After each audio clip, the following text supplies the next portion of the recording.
The numbers told the story, they always do. It's one of those idiots who believe in analytics. This is a numbers game with Gil Alexander on VSiN. Thursday edition of a numbers game here on VSiN, the Sports Betting Network. Matt Brown in for Gil. One more day. I'm out of here tomorrow. They kick me out. You're out of here. Get out of here, Brown. I'm only good for 4 days here. That's right. You're only good for 4 days. Dustin Sweetelson in tomorrow. Kelly Bidlin alongside as always. We got a golf tournament going on. We'll let you know how that is. Look at the leaderboard and you're kind of like, oh boy. Oh boy. Oh boy. Maybe there's a misread on this one a little bit here, but again, we'll see. Long tournament. Of golf to go. I was going to say, long tournament. Things can happen for sure. Zach Cohen going to join us. We'll get his thoughts on everything going on out there in the sports world. Of course, part of the college football betting guide that we have coming out next week. That's right, man. See what he has to say about that. Big 12 and Heisman Trophy, so we'll talk to him about both those. Maybe a Lebron take. Mm-hmm. You know, see what he thinks. See what he says about that. Ryan McIntyre from the Sports Gambling Podcast Network going to join us, talk some college football as well. But Kelly Bidlin, we do wonder about last night and if that was the final straw. So the Detroit Tigers led 7-0. How fun was this? Through 6 innings. And Tarek Skubel's out there. He's, in what may or may not have been his last start as a Tiger. That being said, cruising. They win this game. Maybe they make a certain decision. Maybe they decide that they're going to go for it. All we know is it's the game 7 of all game 7s. Yes. And so we look at this and we're like, okay, 7-0. Tiger's going to have a decision to make when it comes here, on Monday. Then we blink, and the next thing you know, this thing is going to extra innings as the Orioles come all the way back. And not only do they come all the way back, they win it in 12 innings, 10-9 over the Tigers. They hung 5 on them in the 7th. And then you look at this, it wasn't even their home runs. It was just stringing together hits for this Orioles team left and right. And then now you take this and you go, okay, this team has now failed to seize the opportunity in front of them in a very weak division. You have the blue chip of all blue chip trade chips that you've got in your corner right now. Yep. I think this might have been it. And I mean, again, it's not like they're out of it, Kelly. It's not like they're dead. Mm-hmm. But you lose a 7-run lead with your dude on the hill after he was dealing pretty well. By the way, we're not even talking about the Orioles. The Orioles actually have a better record than the Tigers. Like the Orioles actually, because they're in the division that they're in. I got a win total over bet on him. Yeah, but Did I tell you on that? From the beginning of the season. But it's just funny because we don't even talk about the Orioles. If the Orioles were in the Central or the West, right, we'd be talking about it'd be like a huge conversation. But Orioles get it done, and I wonder what you think. If you're watching this and you are a front office person there in Detroit, you're up 7-0. Your guy was dealing. Your bullpen goes out and lets his lead go away. Not only goes away, you lose the game. Mm-hmm. Is that it? Are you shopping him? Are you going to pull the plug? Or you got to get something in return? I mean, yeah, but it's probably more of the what is Tarek Skubal thinking about that, right? Is this just get me out of town sort of game, right? That's true. And I mean, remember, Kelly, this got steamed something fierce. If you were on the Orioles, like you got paid I think it was plus 170 by the time this thing closed or something. Sounds about right. We saw when we were on the air, by the time we got off the air, it was like minus 190 at most places. So I don't even know where it ended up closing at, but we watched this steam 20, 25 cents during the show yesterday. I don't know. I mean, good on Tarek Skubal that he hasn't been wildly outspoken, on his feelings and really. It sounds like he's kind of handled this all very well, including speaking last night quickly. But yeah, I mean, look, it's now been a season where he's seen it go every which way, right? This is offense spots you 7 runs. Like, fine. Drew Anderson and a couple of these bullpen guys, Kyle Finnegan and others, are not going to be very popular, I think, in the Detroit Tigers locker room today. Just unbelievable. We've seen it early in the year where he was struggling to get run support, right? It's like, okay, now you get the runs, the bullpen falls apart. It's got to become frustrating for him at some point. How about another blown lead from a team that has somebody that is outspoken? The Philadelphia Phillies were up 6-0 through 5 innings, and then they lose to the Marlins 8-6. Philadelphia now 57-52. The Marlins, after that giant losing streak, now back over 500. They're 55-54 on the season. Jesus Luzardo was great for them. 6 1/3. Was actually cruising for the vast majority of this game, Kelly. And then again, here we go. Bullpens come in, blow games. You got Bryce Harper saying we need help. He was talking about a bat, but you look at this bullpen now, a couple days in a row has not been able to hold leads and stuff. And so here they are, Marlins. And by the way, almost left for dead, this Marlins team. And here they are, a couple wins in a row, big wins in a row, and now they're back over 500. Yep. Yeah, it's just wild, man. We're going to talk some yes-no playoffs later in the show. Just the log jam of these teams is crazy. It's hilarious. It's really wild. So what do you got? 6.5 back now, or the Phillies have lost 9 of 12, man. Yeah, this is bad. And we'll see if they go do something. You think they would? Because it's another National League that, okay, you got Dodgers, you got Brewers up top, but like who's the next threat, right? Yeah. I think that's open for discussion. Phillies could work their way into that mix. Diamondbacks 3-0 over the Pirates. They shut them down. Eduardo Rodriguez continues to just baffle. We always say that this game there is variance in baseball, Kelly, and just because there is variance, it does not mean that regression has to happen this season even. So Eduardo Rodriguez goes out and just absolutely shuts down this Pirates offense. Eduardo Rodriguez, of 26 qualifying pitchers that have a sub 350 ERA, he is 24th or worse in every single category that there is. Walk rate, strikeout rate, expected ERA, all the different things like that. Yet he is dancing through the raindrops. The regression monster will not come for Eduardo Rodriguez, at least not yet. 3-0 Diamondbacks over the Pirates, and here we are again. We keep talking about this log jam, and you said we will mention all of these a little bit later. 57-52 for this Arizona Diamondbacks team. What are they going to do at the trade deadline? How do they view their real chances in all of this? Because, again, this is now coming to the point where it's not necessarily whether you think you're in the mix or not. You're definitely in the mix. Right. It's, do you think you actually have what it takes to get something done? So are you going to sacrifice what might happen next year or the year after that to try to chase something this year? And they're going to be squarely in that decision with this win here. 5 games over 500. I mean, they are in it. Yeah, I mean, season ends today. They're a wild card team, right? It is Cubs, Diamondbacks, Phillies, and then, man, you have got what, 1, 2, 3, 4, 5 teams within 2.5 games back of that last wild card spot. Just unreal. Jared Jones, it was a good start for the Pirates. Just again, they just couldn't hit Eduardo Rodriguez, so it just kind of is what it is there. Doubleheader yesterday between the Mets and the Braves. The Mets take game 1, 3-2 of that doubleheader. In game number 2, 1-0 Braves over the Mets, and it was quite the pitcher's duel. Chris Sale, Christian Scott going at it. Chris Sale, 6 innings, 2 hits, no walks, 9 Ks for him. Christian Scott, 6 innings, 5 hits, 1 walk, 7 Ks for him. Both of them go just shy of 100 pitches. The only run scored in the 6th inning, Matt Olson drove in a run there for this Braves team, and that was all that they needed. Atlanta combined for the shutout here with Sale going 6 and then 3 different pitchers going an inning apiece. So Braves continue to just my biggest whiff of the offseason was this Braves team. I thought they were going to be a little over 500. I didn't think they had what it takes, but health has been at least somewhat on their side so far, mainly from a Chris Sale standpoint. Yeah. He continues to go out there and deal every time. And all they needed was 1 run, Kelly. One run. I don't think you were by yourself, right? I felt like they were a common fade team, popular fade team before the season started. And, yeah, Braves playing great ball. Giants 16, Brewers 3. I went and checked my account this morning, and when you play an over in a game and it doubles, you still only get paid for one unit. Like you don't get double. So that's it. So try the prediction markets. Maybe it'll work there.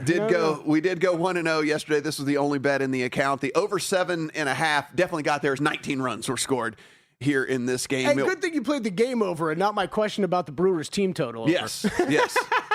Good stuff. That would have been a terrible L. Good stuff there with that one. Milwaukee was tied for the best record in baseball. That is no longer, as they take the L here, and we'll get to the Dodgers in just a bit. Padres 3-1 over the Rockies. So now, again, 2 games over 500. Mason Miller, one of the super popular names that people keep talking about over and over and over and over again. Is he going to get moved? Can you deal him? What are you going to do with San Diego?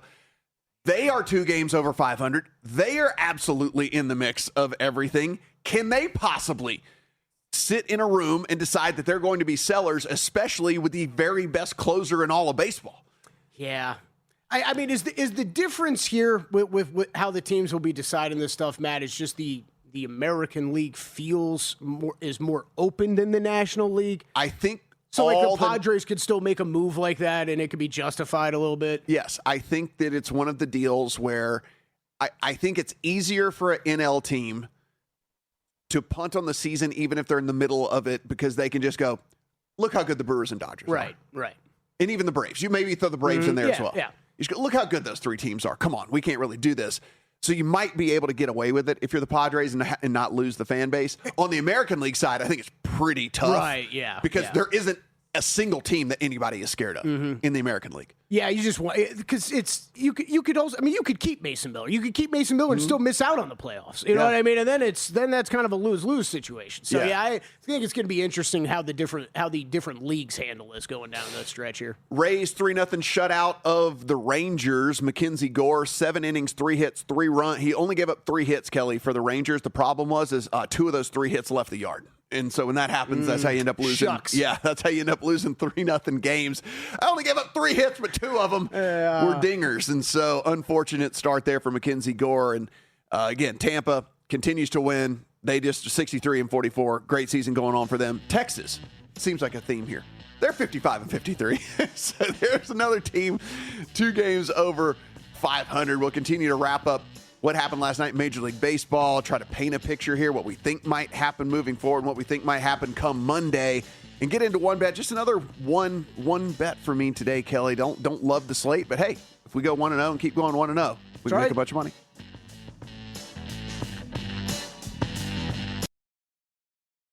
You're here because you want an edge. That's what separates listeners from winners. But let's be real, mindset alone doesn't get bets home. Pros win because they've got the tools, the data, and the discipline. And now so can you. VSiN Pro gives you access to the same real-time insights the sharps use. No secrets, no fluff, just actionable info that moves markets. Tap the link and see why serious bettors are turning knowledge into profit with VSiN Pro. On a numbers game, the right data changes everything, and the data behind Shopify is hard to argue with. Millions of businesses worldwide run on it, including our own VSiN store. When we launched, Shopify's templates and AI tools got us live fast. Professional looking from day one. No tech background needed. Shopify checkout converts more customers and makes it easy for returning fans to come back and buy again in a single click. Shopify's built-in AI assistant Sidekick is there whenever you need help, building, troubleshooting, or just figuring out your next move. Check out what we built at vsin.com/store. Then go build something of your own. All you need is the idea. Shopify handles the rest. Start your free trial at shopify.com/vsin. That's shopify.com/vsin. Shopify.com/vsin.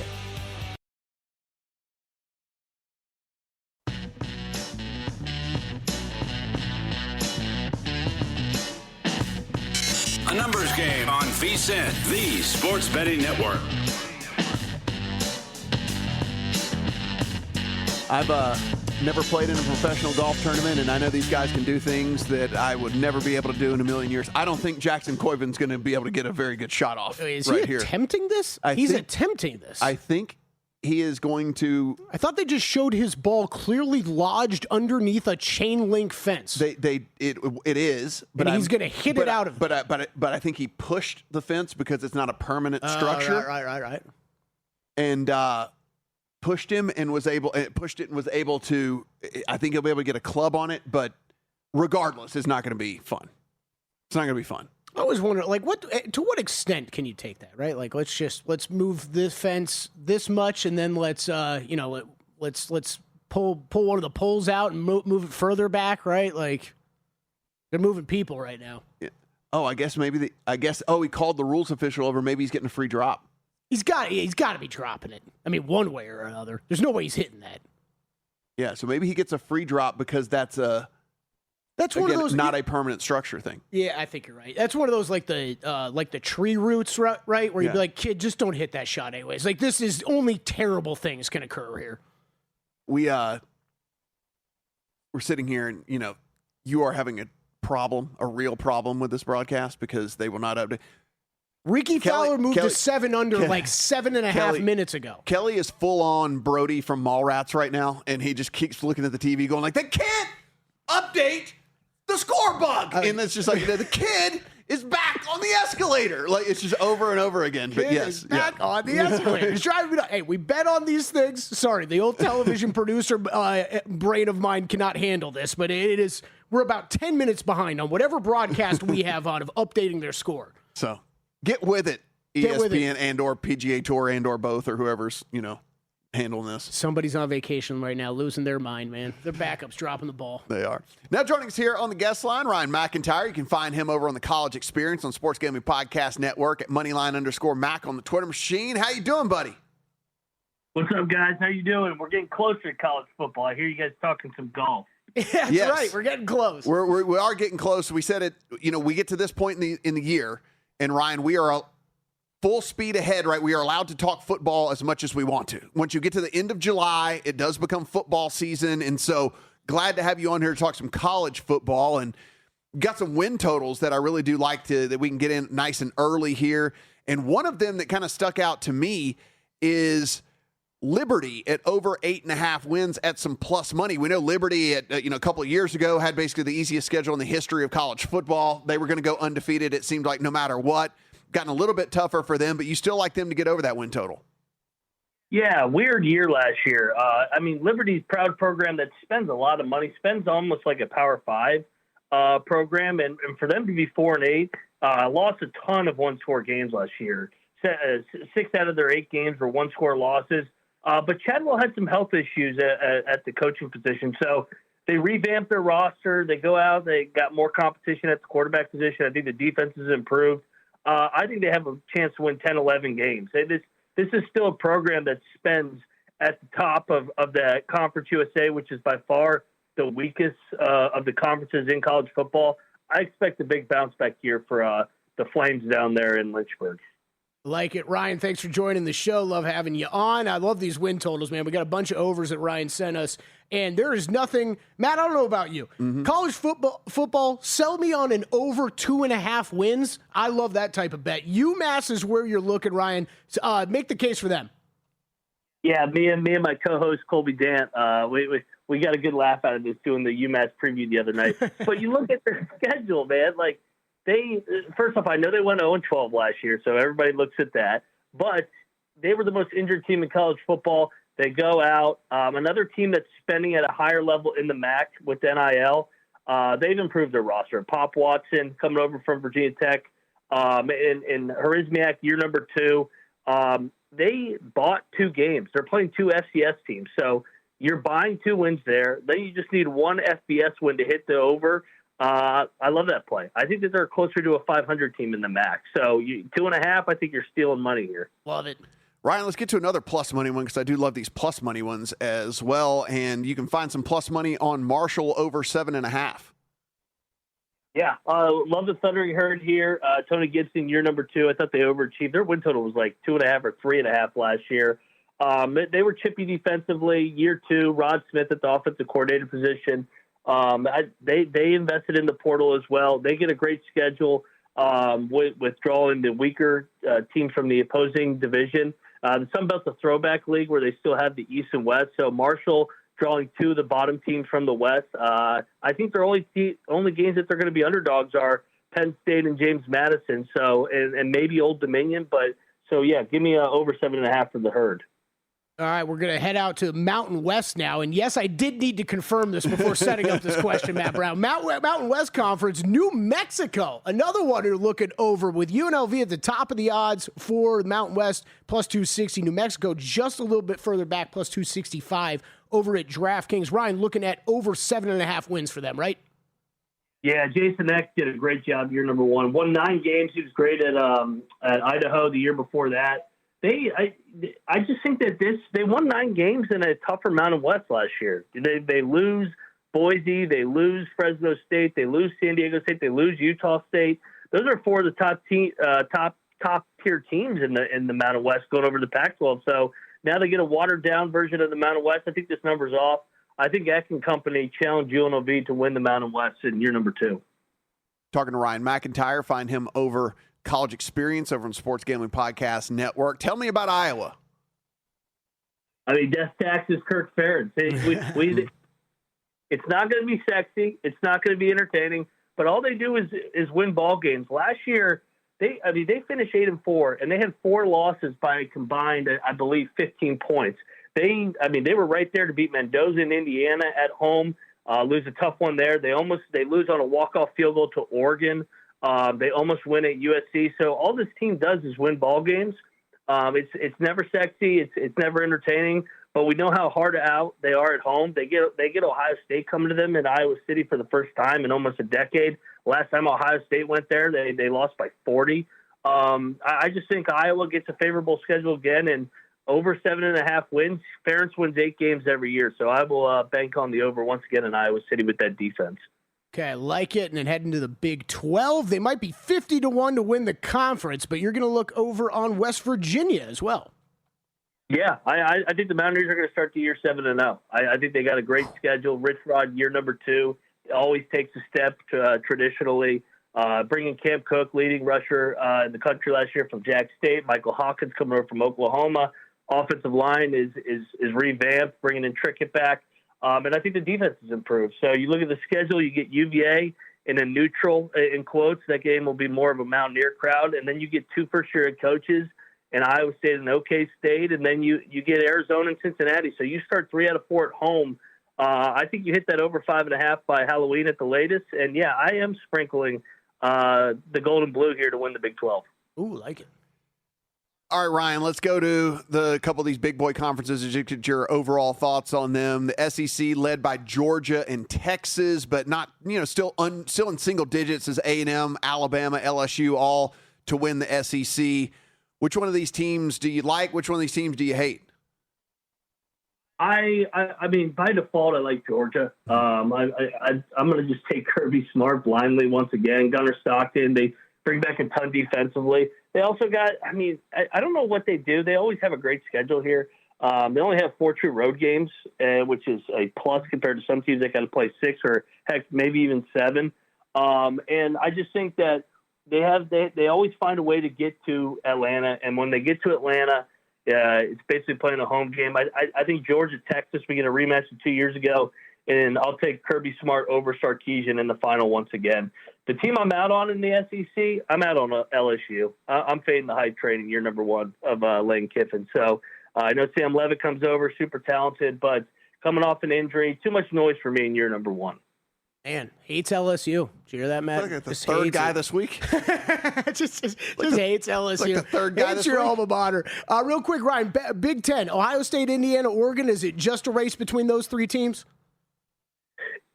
I think those are by far the 3 best teams, but don't sleep on Penn State with that schedule. They miss all 3 of the teams. They don't have and Oregon, Ohio State, or Indiana on the schedule. So I could see them with these mega conferences backing into a Big Ten title, but I think it ultimately will probably be Indiana, Oregon, and Indy for the Big Ten title.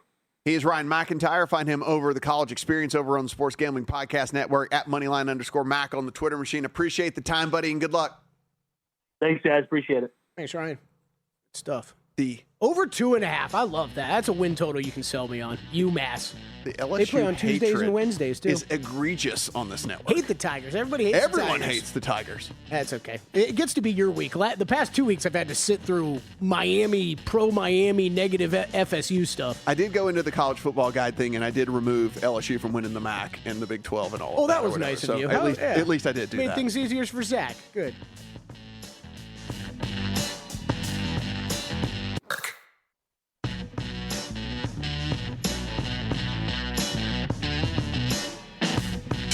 A numbers game on VSiN, the sports betting network.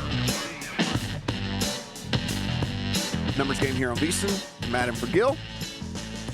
Kelly, we were looking here, and this leaderboard. He did make the birdie, but so yeah, Malnati 9 under through 13 holes. Would you rather bet with no eagles, by the way? So that is 9 birdies in 13 holes.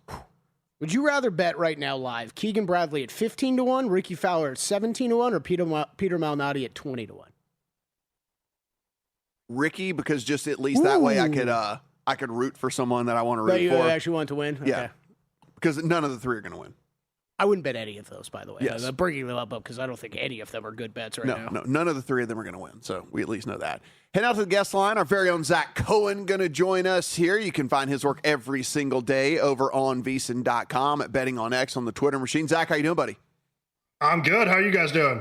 We are rocking and rolling. I mean, we said it's officially football season. So, I mean, right. You get to this point, you get to the end of July, we get the free pass to talk football all the time.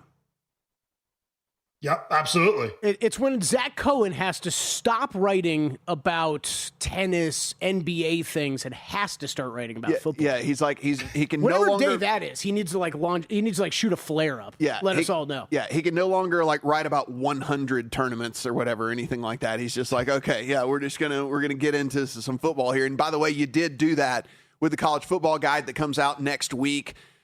Kelly and I continue to say this. We've said this every year for basically ever since we've been doing this. Probably the most valuable one that we do put out, considering now with the transfer portal, the coaches moving all over the place, the position battles, all the stuff that's going on. I mean, it is trying to figure out even who plays for who and what does that mean is where you got to start, at least, and the guide will help you do that.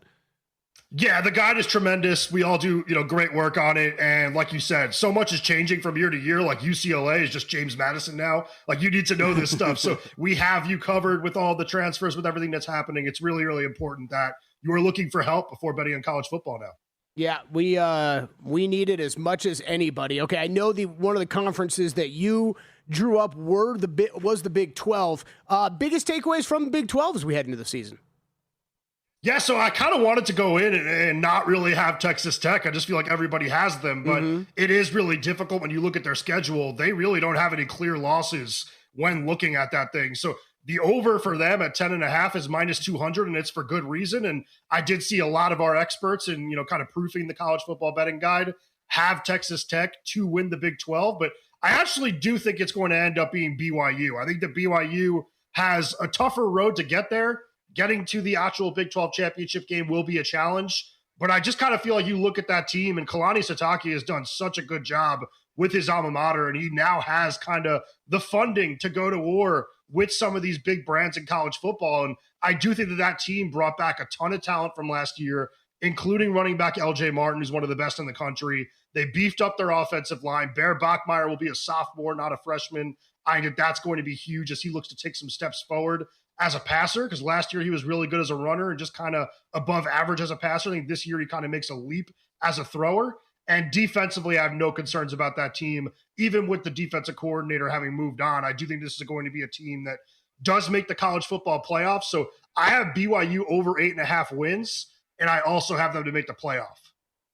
So, Zach, when we look at the odds currently, minus 105 on Texas Tech to win the Big 12, BYU 550, Utah 650, and then everybody else 14-1 or longer. Does your opinion of Texas Tech change because of the Sorsby thing, or is it just the entire team as you look at them that you just kind of think, okay, at the price given, maybe a little vulnerable to a team like BYU?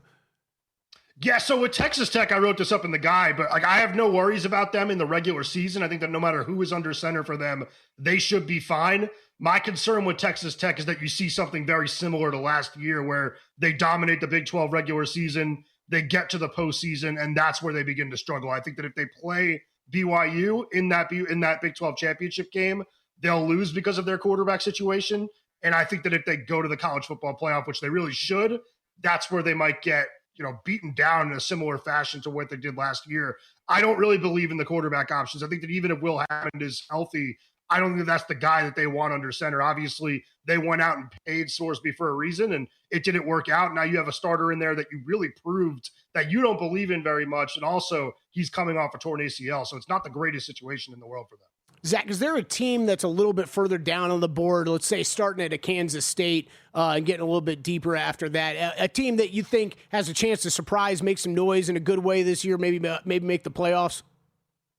Yeah, I think that would be Houston. I think that Houston 16-1 would be kind of the flyer you'd want to take. I have them to win over 7.5 games. It's like minus 155, a little bit juicy, but they returned 19 starters from last year. They won double-digit games last season. And Willie Fritz has just been a great coach pretty much everywhere he's been throughout his college career, and it did not take him very long to turn this Cougars team around. They are already looking like a contender in the Big 12, and I just think if Connor Wegman has a good season under center, they should be really strong, and if not, and they can find a way to kind of get out of his poor games unscathed, they have the number one quarterback in the country in the freshman class. So it's a really interesting situation there that they're going to be battling with all season, where if they, do want to turn away from Wegman and opt for more upside, it is an option, but that team is completely loaded on both sides of the ball with experience, with talent. And, people have been saying for years that Houston is a sleeping giant in college football. And now we've kind of seen them wake up a little bit. Talking to our very own Zach Cohen. Zach, we had Adam Burke in earlier in the week, and he let us know that you were also working on the Heisman section here in the guide. And so want to head over to that market. Short shots being CJ Carr and Arch Manning, two of the teams that are obviously favored to have very good seasons and perhaps maybe even go very deep in the playoffs, if not win it all. Then you kind of get into the Dante Moores, projected to be a high draft pick, makes a ton of sense. Oregon getting a lot of love as well at 10-1. Sayin at 12, Mensah at 12, 13 for Hoover, 13 for Trinidad Chambliss, Jeremiah Smith's at 14. I mean, there is just an absolute log jam here in that kind of middling range as well. When you dug in, I think that we've all come to the conclusion we understand the straight line for CJ Carr and Arch Manning. We get it, but as we look at some of these other guys, people don't want to put a 7 or a 7.5 to 1 in their account and have their money locked up for 6 months. So where's somewhere else to look? Yeah, and I'll say this about Carr and Manning, which is something I wrote up in the guide. Like, a betting favorite has not won the Heisman Trophy since Marcus Mariota did it. So that's not to say that they can't, but it does tend to go to somebody a little bit lower on the board. And I do think that Darian Mensah is the player that I'd be looking at sort of near the top. I just think that there's such a proven track record now of talented quarterbacks going to Miami, playing in that Shannon Dawson offense, and absolutely lighting it up. And I just think that Mensah is probably the most polished option of all of them coming into the season. I mean, what he did at Duke last season with what I believe was a poor offensive line was sensational. And now he heads to Miami, where he's going to have a really big group up front, really talented wide receivers, including his top receiver from Duke who transferred over. I think he's going to have a really big season for a really big brand. And I think that Miami wins the ACC this year, and he gets a lot of credit for it. So Mensah at 12-1 is a number that really shot out to me. I feel like he should be right there with Carr and Manning when you're looking at the top of the board. I'm going to go off the page and ask you about the quarterback of a team you brought up when you were talking about Big 12, Bear Bachmeier, man. That's a name that just jumps off the page, Zach. Bear Bachmeier got a chance at all? Bachmeier is probably a decent flyer. He wasn't one of my 4 picks to win it, but his rushing upside definitely gives him a chance. Like, if BYU ends up having the season that I think that they could have, they go like 10-2 and potentially beat Notre Dame in a game that will be played at home. I think a lot of people are kind of ruling out BYU winning that game. I think they have a really good chance of doing so. But yeah, I think Bachmeier has a really solid chance just based on what BYU might be able to do this season. If you want to go a little bit further down the board, though, and I know I've heard Dustin Sweetelson say this as well, it's not exactly a hot take. I feel like everyone's kind of come to this conclusion. But Drew Mestemaker, the quarterback for Oklahoma State, led the nation in total passing yards last year, and he is now going to be playing in the Big 12 for the coach that coached him at North Texas last year. And I don't know exactly what the team success would have to look like for the Cowboys in order for him to actually get into this conversation. But we've seen players win at 8-4. So I think if that is the mark, it is realistic. And I think Mestemaker is going to be one of the best passers in the country in this, leap up in competition. So not really worried about him translating to the Big 12. And I think that that's somebody to worth a flyer. I think it's 75-1. So if you want to just put a little something and just hope for the best, I think that's the best kind of longer shot you could take. Zach, last 30 seconds here as you've kind of shifted your brain into college football mode. We see these teams at the top with the short odds. Everybody's talking about Notre Dame. Everyone thinks Notre Dame's going to get it done. You have a couple of SEC teams get thrown in there as well. Who do you think eventually takes this whole thing down? I think it's going to be Texas. I've always been an Arch Manning guy. I think that last season, towards the end of the year, he really played very, very well. I know that the beginning of last season was ugly, but this team kind of addressed the needs that they had last season. I think the offensive line is going to be a lot better. I think his group of wide receivers is going to be much better. And I like the hiring of Will Muschamp. So there might be 2 or 3 regular season losses, but I think Texas gets in. And I think that they're the most dangerous team once they do get it. He's Zach Cohen. Find him every day over on VSiN.com. Zach, appreciate the time, buddy, and good luck. Thanks, guys. If you haven't done so already, episode 2 dropped of the documentary last night. Head on over to the VSiN YouTube channel. Check it out. You can catch up with episode 1 if you happen to miss that one as well.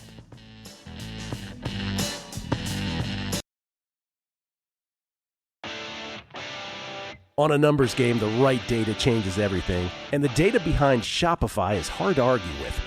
Millions of businesses worldwide run on it, including our own VSiN store. When we launched, Shopify's templates and AI tools got us live fast. Professional looking from day one. No tech background needed. Shopify checkout converts more customers and makes it easy for returning fans to come back and buy again in a single click. Shopify's built-in AI assistant Sidekick is there whenever you need help, building, troubleshooting, or just figuring out your next move. Check out what we built at vsin.com/store. Then go build something of your own. All you need is the idea. Shopify handles the rest. Start your free trial at shopify.com/vsin. That's shopify.com/vsin. Shopify.com/vsin.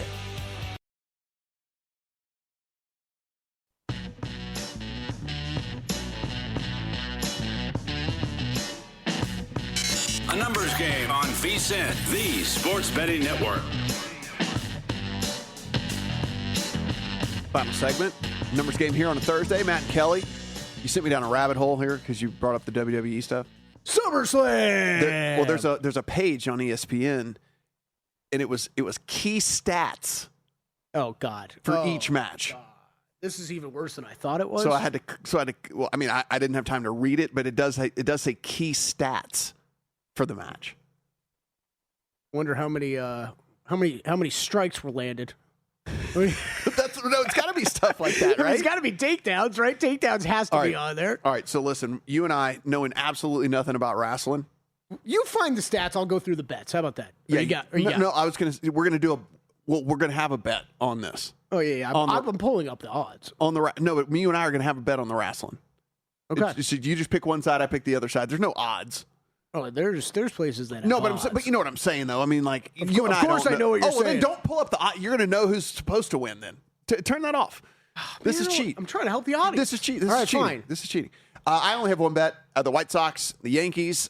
Listen, if you don't know the name Sean Burke, I can get it because he wasn't one of those guys that you were assuming was going to be a good pitcher. He is, and not only is he good, he's been good all season long. We're talking a 320 backed up by a 316 over the season. Last 5, a 174 backed up by a 202. Last 3, a 137 backed up by a 2 flat. All of that comes with a sub-1 whip and an increased strikeout rate over the past 5 starts as well. Microscopic walk rate. He's not putting guys on for free. And if you look at the hard contact rate, it is one of the better ones you're going to find, down at 27% over the last 5 starts. So Sean Burke just getting it done against a depleted Yankees lineup that I'm not scared of at all with all these injuries and all these guys that are not in there for them. So give me the White Sox here at a little bit worse than a coin flip, but not too bad. Yeah, there's I think I'm seeing -110 still out there. There is? Yeah. Okay. Yeah, -110 still out there. So yeah, go grab it. Good call by Larry Meir, cousin of Frank Meir. Yes. You know that? Do you know that about Larry? Yes. Okay, good. It's a good call. We should probably go over I go way back bets. with Frank. I know you do. Go way back with Frank. I'm on Wyndham Clark, J.J. Spawn, Nikolai Højgaard, Davis Thompson, and Rasmus Niergaard Peterson. If you just want to sweat along with me this, Wyndham Clark's are about done or is done. So Spawn's not teed off though. Right? I don't think any of the rest of them. Oh, Davis Thompson has. Davis Thompson. I think he's out there. Actually, he's playing pretty well. He's out there crying. Yeah, Davis Thompson. He's 4 under through 16. Yeah, he's playing pretty good. So he's around, but I think the rest haven't teed off yet. So if you want to throw those in, you can. Yep. JJ, the thought here was behind Spawn was the iron play. The thought behind Højgaard was he's a bomber, and when his irons are actually on, he has really, really great iron play. And then Niergaard Peterson was just a model play. He just modeled way higher than I thought he was going to be. And then you dig in, and he was anybody that lands inside like the top 16 but is 100 to 1 is going to make the card for me. And so that was strictly a model play for me. Yeah, you know what? I think it was last week he rated out pretty high for me, and not as much this week. It was a little odd. Okay, 2 awards ads for me this week in the NFL. There we go, baby. A.J. Brown, Offensive Love Player of the Year. I found it at 60-1 yesterday, but I was talking about it on the show. I'd bet it at 40-1 still. I think it's a fun, longer shot bet in that market where I think most of the win equity is at the top of that board for this season, but, that if you got to go further down, he's one of the few I do like. Also, Jadarian Price, Offensive Rookie of the Year, 9-1. I'm in on. And then golf for me. I think all my guys are. No, I got one guy left. Chris Goddard out there. I think he finished 2 under par. Something around there. Yeah. Ben Griffin and Hideki have not gotten started yet, or are just about to get started. But have both of them at 33-1. Top 10s on Hideki, a top 20 on Ben Griffin. Okay, we're going to do a quick little snake draft. All right, hold on real quick. We got Ryan McIntyre's college football win totals. All the win plays. Yeah. Win total plays. He's over 5.5 on West Virginia, over 7.5 on Iowa, over 8.5 on Liberty, over 2.5 on UMass. Love that one. Over 7.5 on New Mexico, and over 7.5 on Marshall. Worth noting, some of these might not be for every bankroll. Some of these were pretty juicy, but there also were some plus money ones in there as well. Correct. So, just, pick and choose if you're a bankroll. I don't think everybody wants to lay. I think one of them was like 184 or something like that. I don't know if people want to be laying minus 184, but there were a couple plus money ones in there as well too. So he was on the other side of what the mass were thinking about some of those. So go in, pay attention to all of that. Do you want CM Punk or Cody Rhodes? Cody Rhodes. Okay. He's on every commercial, so he's got to win. So Rhodes, and that means I'm on Plus, Punk. when I pull up the stats, he's just a far more skilled takedown artist. All right, so then I get to pick Brock Lesnar against Oba Femi. I'm going to take Femi, and you're going to get Lesnar. Okay. And mainly because Lesnar's old. When I was at WrestleMania, he was supposedly retired, and I guess he came out of retirement at WrestleMania. I feel like he's retired and unretired multiple times. And then our tiebreaker will be here. Roman Reigns or Seth Rollins, I'll let you pick. You can have Roman Reigns or Seth Rollins. Roman Reigns is like the real massive dude, right? He's the I want to say Hawaiian guy. Roman Reigns. I want Roman. I think he's The Rock's cousin in real life. No, are you serious? Yeah, I think. I think he's The Rock's cousin in real life. All right. I'm going with him. Okay. You have Reigns, and then I'm going with Rollins, and then the winner. We'll do not a whole dinner, considering we don't know this drinks. is all. We'll do drinks. Yeah, we'll do 2 rounds of drinks. One round at the vault. There we go. Or one round. Yeah, that's true. We'll go to the little speakeasy that the drinks are like $65. Yeah. So one drink is $65, but it was worth the experience. No, it was. The only problem is when you can't go anywhere for one. Like, you can't go to a location for one drink. I know, so we had to have 2. Having 2. We had to have 2. Yeah, which we're going to have again. What I will say with that as well is, if you're into the whole presentation thing, and I know that some people are really into the mixology presentation type stuff or whatever, I would make your way over there. I understand it's super expensive. Just understand when you walk in, you're going to walk out going, well, that was expensive, and you kind of chuckle. But the drink presentation, and they're kind of walking you through the making of the drink and all the stuff like that. It's a cool experience. It's cool. Yeah, very cool. I also think I can't help myself every time I'm there. They have it on both sides. I think shelves of really old bottles of liquor. Oh yeah. We were Googling. Remember, we were looking them up, and some of them were thousands of dollars worth, like thousands. And remember the old man 2 seats down was getting poured from. Yep. We were kind of Kelly and I were doing the whole creepy looking over, going how much does that cost? Yeah, we're seriously. There's the top shelf, and then there's the top shelf over there with a bunch of Prohibition bottles, and he's getting his drinks made out of those, and we're just kind of and what did the guy tell us? It was they were $275 a pop or something. 200. I think that's what the guy was drinking $275 a pop cocktails. And he had 3 while we were there. I never once thought about this about our $60 drinks, but man, what if you spilled your $200 drink? Yeah, well, you got to go in there sober. That should be your first drinks of the night. Yes, 100%. Yeah, you got to be stone sober for those. So we did get a couple people. The live thing where going to do the pitch by pitch thing. You can actually bet hit by pitch if you want to do that. Oh, okay, that makes sense. So I've never once done this. So you can do like the live, that, we don't have that. Mm-hmm. So we don't have micro betting here, so that's why we were unfamiliar. But I guess like with that, you can do the pitch by pitch stuff. So I mean, I probably wouldn't do that, but you know, yeah, you're right. We did get a bunch of tweets about this. I guess people are betting it out there. DraftKings under the at bat posted as walk or hit by pitch for the plate appearances. Oh, we just got it. Yes, they are cousins. The Rock and Roman Reigns. Hey, good job by you. I did pull up his Wikipedia page. I couldn't find it though that quick. Played football at Georgia Tech. Did you? Roman Reigns did? Did he? Matt Elvis said, "Did you really?" No, Roman Reigns did. Yeah. I meant, did you really like try to cheat in this in our little No, I tried draft? to confirm your Rock knowledge. Okay. All right. Okay. I didn't want you to look stupid. Okay, since I'm not in here tomorrow, your gut feeling, Monday's trade deadline is going to be fun or going to be a dud? Or somewhere in between? Somewhere in between. Okay. So that somewhere in between means there'll at least be one kind of big-ish trade. Mason Miller goes. That's going to be your I don't know about Tarek School. I have no idea what's going on there. I would think so, but I don't know. Yeah, I mean, I wonder about that loss yesterday and how the spirits of that team must be.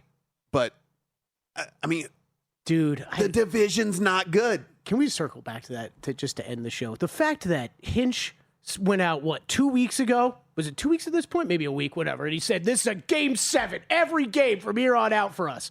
And that's what you did yesterday? Oh, boy. I just don't.